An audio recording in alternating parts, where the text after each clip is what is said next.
Hello friends, आपका मेरे YouTube channel inside Prabhas kitchen में बहुत बहुत स्वागत है। आई होप आपने अपना न्यू ईयर बहुत ही अच्छे से सेलिब्रेट किया होगा और आपने बहुत मजे भी किए होंगे। तो चलिए इसी एक अच्छी बात के साथ अपनी वीडियो शुरू करते हैं। और आज की वीडियो में मैं आपको बताने जा रही हूँ गोंद के लड्डू बनाने की रेसिपी, जो की सबसे ज्यादा हरियाणा में पॉपुलर है। ये ज्यादातर हरियाणा में बनाए जाते हैं और हमारे ठंड में, सर्दियों में ये हमारे लिए बहुत ही अच्छे होते हैं और बहुत टेस्टी भी होते हैं, जिसकी वजह से हमारे घर में ये सभी को बहुत पसंद आते हैं। तो ये वीडियो देखने के बाद आप इस रेसिपी को जरूर ट्राई कीजिएगा, बिल्कुल भी स्किप नहीं कीजिएगा और पूरी वीडियो देखिएगा। तो चलिए शुरू करते हैं।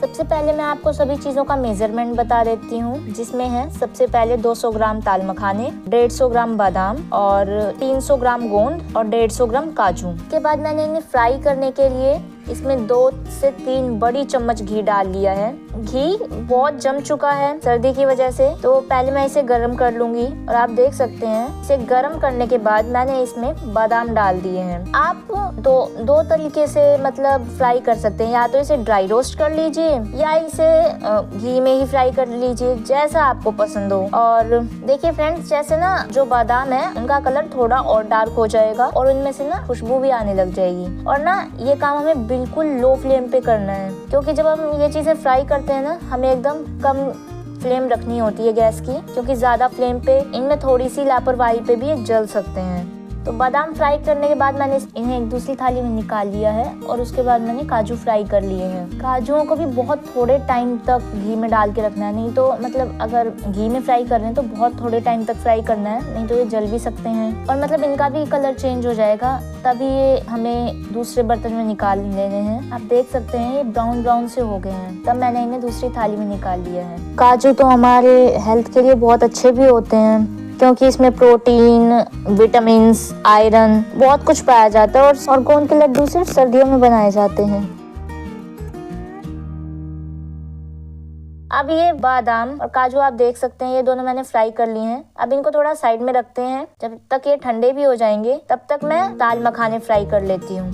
मैं आपको एक बार दोबारा बता रही हूँ, अगर आपको घी में फ्राई ना करना हो तो आप ड्राई रोस्ट भी कर सकते हैं, मतलब जैसा आपको पसंद हो आप वैसे रोस्ट कीजिए। दाल मखाने के लिए तो ज्यादा देर लगती नहीं है, इन्हें तो हमने डाला और वही 10 से 20 सेकंड बाद, 20 से 30 सेकंड बाद ये रोस्ट हो जाते हैं। मैंने इनको रोस्ट कर लिया। अब ये 3 चीजें तो रोस्ट हो चुकी हैं। देखिए आप देख ही सकते हैं जितनी चीजें गोंद के लड्डू में पड़ रही हैं, सब की कोई ना कोई क्वालिटी होती है। दाल मखाने से कैल्शियम मिलता है, बादाम काजू से भी बहुत फायदा मिलता है, मतलब गोंद के लड्डू होते तो बहुत फायदेमंद है।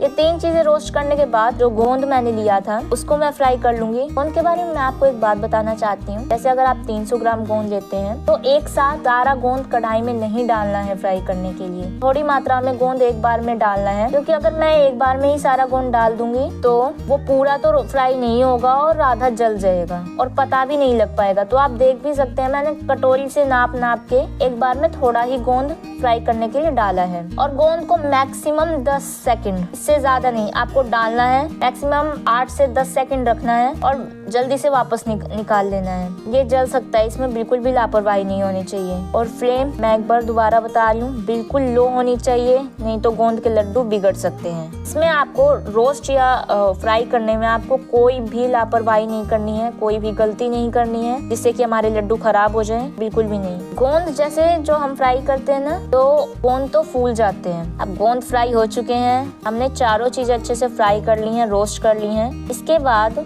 जो गोंद मैंने फ्राई करके रखे थे उन्हें मैंने किसी बर्तन की हेल्प से, मैंने तो कटोरी की हेल्प से उन्हें फोड़ लिया है। आप चाहें तो किसी और बर्तन की भी हेल्प ले सकते हैं। उन्हें फोड़ने के बाद अब हमें जितने हमें लड्डू बनाने हैं उसके हिसाब से हमें आटा ले लेना है और उसे अब हमें कढ़ाई में उसे फ्राई करना है। आटा जो है उसे फ्राई करने के लिए हमें घी नहीं लेना है, क्योंकि अगर हम घी डाल के फिर आटे को फ्राई करेंगे तो वो बिल्कुल भी अच्छा नहीं रहेगा और उससे सारा आटा जल जाएगा। तो आप इस बात का बहुत ही अच्छे से ध्यान रखें। आटे के बारे में तो आप सबको ही पता होगा कि जब ये फ्राई हो जाता है तब इसमें बहुत ही अच्छी खुशबू आती है, जिससे कि हमें पता लग जाता है कि अब हमें इसे गैस से उतार लेना है। तो इसके बारे में मुझे कुछ ज़्यादा बताने की ज़रूरत नहीं है, क्योंकि फ्राई होने के बाद तो इसका कलर भी चेंज हो जाता है और खुशबू भी आने लग जाती है। तो जब हमारा आटा फ्राई हो गया है और गोंद भी मैंने सारे फोड़ लिए हैं, अब उसके बाद मैंने इसे एक बहुत ही बड़े बर्तन में लिया है। आप कोशिश कीजिएगा एक बड़ा बर्तन हो जिसमें आप गोंद को निकालें, क्योंकि फिर हमें उसी में सब कुछ मिक्स करना है और फिर उसी में लड्डू बनाने हैं। तो आप पहले ये कोशिश कीजिएगा किसी बड़े बर्तन में गोंद को लेने की, या मतलब बड़ा बर्तन रखिएगा सभी कुछ मिक्स करने के लिए। अब चलिए फ्रेंड्स, काजू बादाम भी ठंडे हो चुके हैं, तो मैंने इन्हें मिक्सी में डाल दिया है ग्राइंड करने के लिए। काजू और बादाम मैंने एक साथ ही डाल लिए हैं, तो हमारा टाइम भी बच जाएगा। तो देखिए, जब मैंने इन्हें ग्राइंड किया है, थोड़ा सा मोटा तो पाउडर होना चाहिए, बिल्कुल ही नहीं पीसना है, मतलब थोड़ा एकदम पतला पाउडर नहीं करना है, थोड़ा सा मोटा रखना है।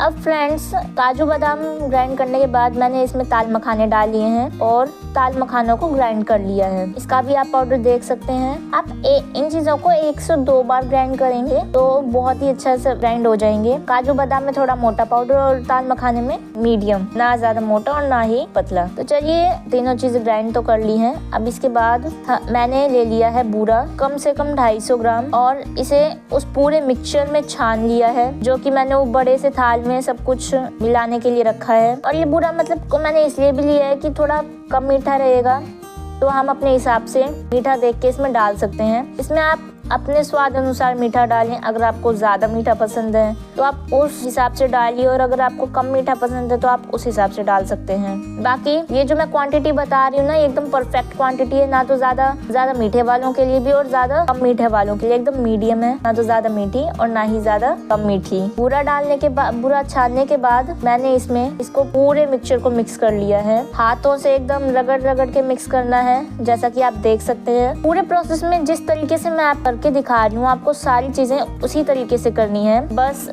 एक चीज मैंने आपको बताई थी, रोस्टिंग के टाइम पे आप उनको ड्राई रोस्ट भी कर सकते हैं और घी में भी फ्राई कर सकते हैं, ये आप अपने अनुसार देख लीजिएगा। और अब इस पूरे मिक्सचर को मिक्स करने के बाद मैंने इसे कम से कम 2 से 3 मिनट तक तो अच्छे से रगड़ कर मिक्स किया था। और पूरे मिक्सचर को मिक्स करने के बाद जितना उस बोल में मैंने आपको बूरा लेके दिखाया था, हमको वो पूरा बूरा इसमें डालना है। चाहे आप थोड़ा थोड़ा करके डालें और चाहे आप एक साथ भी डाल सकते हैं। अब आप देख सकते हैं कि पूरा मिक्सचर मिक्स हो चुका है और हमें इसमें भरपूर मात्रा में, मतलब कम से कम 2 से 3 मीडियम कप घी तो इसमें डाल ही लेना है, और घी डाल के इसे पूरे को मिक्स कर लेना है। घी हम किस लिए डाल रहे हैं? अगर हम घी नहीं डालेंगे तो लड्डू कहाँ से बनेंगे? लड्डुओं को बांधने के लिए घी डालने की बहुत जरूरत है। सर्दियों के टाइम पे गोंद के लड्डू हमारे लिए बहुत ही फायदेमंद होते हैं। इसमें सभी ड्राई फ्रूट्स पड़े होते हैं। मैंने जितने ड्राई फ्रूट्स दिखाए हैं, आप अगर कोई और ड्राई फ्रूट भी डालना चाहते हैं तो आप वो भी डाल सकते हैं। इसमें सभी तरीके के ड्राई फ्रूट्स पड़े होते हैं, घी भी होता है, तो ये सर्दियों के टाइम पे हमारे लिए बहुत ही अच्छे होते हैं। तो आपको ये अपने घर में जरूर से जरूर बनाने चाहिए, जिससे सर्दियों में आपको भी गोंद के लड्डुओं का फायदा मिल सके। और मैंने घी डालने के बाद पूरा मिक्सचर मिक्स करने के बाद अब लड्डू बांधने शुरू कर दिए हैं। एक एक करके मैंने सभी लड्डू बना लिए हैं, आप देख भी सकते हैं। जैसा कि मैंने आपको बताया था कि ये लड्डू हरियाणा में बहुत ही फेमस होते हैं, तो आप एक बार इसे घर में जरूर ट्राई करके देखिएगा। और आप देख भी सकते हैं कि कितने टेस्टी और देखने में कितने अट्रैक्टिव ये लड्डू लग रहे हैं। आई होप आपको ये वीडियो अच्छी लगी हो और इसे अपने फैमिली और फ्रेंड्स के साथ ज़रूर शेयर कीजिएगा। अगर आप हरियाणा से हैं तो आपको ये रेसिपी ज़रूर पता होगी, और अगर आप हरियाणा से बाहर के हैं तो आप इसे ज़रूर ट्राई कीजिएगा। और अगर अभी तक आपने मेरी पहले की वीडियोस नहीं देखी हैं तो ज़रूर आप मेरे चैनल पर विजिट कीजिए, और वहाँ पे मैंने सर्दियों के लिए और भी बहुत अच्छी अच्छी वीडियोस डाली थी। फेस्टिवल्स के लिए मैंने मिठाइयाँ भी डाली हैं, तो आप चैनल पे विजिट कीजिए। और अगर आपको वीडियोस पसंद आती हैं तो आप चैनल को सब्सक्राइब ज़रूर कीजिएगा। मिलते हैं अगली और भी अच्छी वीडियो के साथ।